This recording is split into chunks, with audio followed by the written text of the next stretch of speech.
성도님들 안녕하십니까? 정월기도 시간입니다. 오늘은 언약의 증거인 무지개에 대한 말씀을 살펴보겠습니다. 창세기 9장 12절에서 13절입니다. 하나님이 이르시되 내가 나와 너희와 및 너희와 함께하는 모든 생물 사이에 대대로 영원히 세우는 언약의 증거는 이것이니라. 내가 내 무지개를 구름 속에 두었나니 이것이 나와 세상 사이에 언약의 증거니라.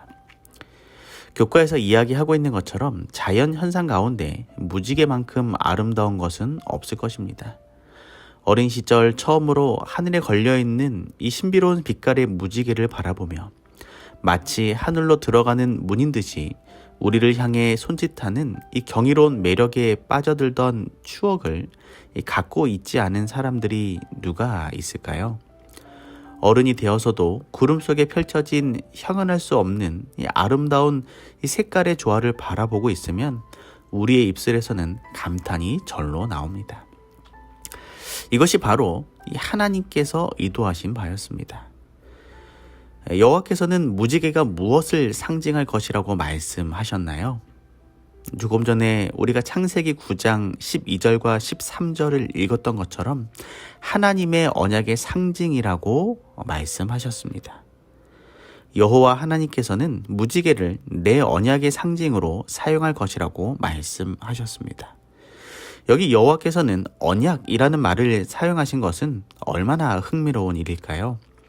왜냐하면 여기에 나타나는 언약은 다른 경우에 나타나는 언약들과 조금 다른 방법으로 사용되고 있기 때문입니다.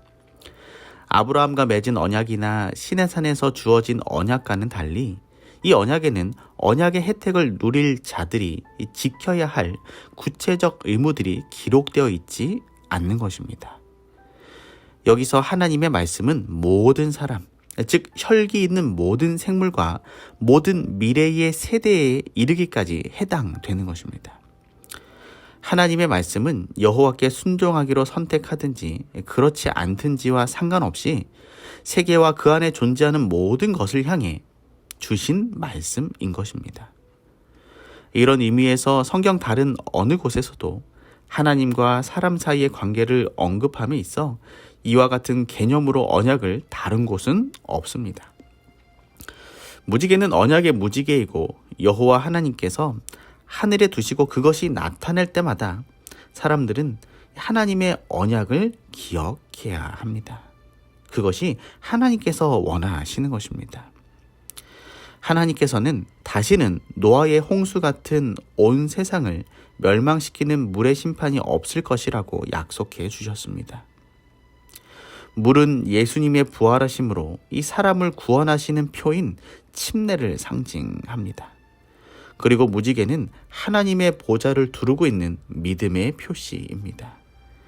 예수님이 부활하심으로 그를 믿는 사람들이 사망에서 생명으로 옮긴다는 것을 보여주는 하나님의 믿음의 표시입니다. 하나님께서는 당신께서 하신 약속을 절대 바꾸시거나 버리지 않으십니다.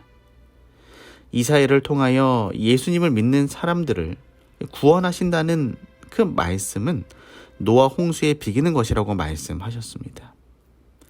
홍수와 언약의 표인 무지개는 예수 그리스도 안에서 이 성취되는 영원한 구원의 언약을 나타내는 하나님의 약속이자 언약의 표인 것입니다.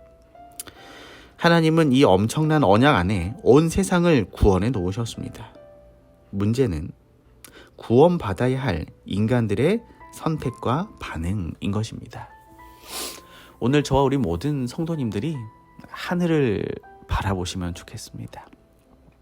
나를 위해 준비하신 저 하늘 보장을 생각해 보시고 나를 구원하시기 위하여 언약을 주신 그 하나님의 놀라운 사랑을 묵상해 보시면 좋겠습니다.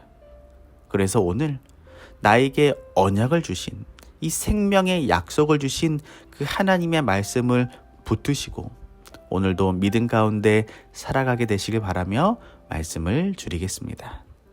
기도하겠습니다.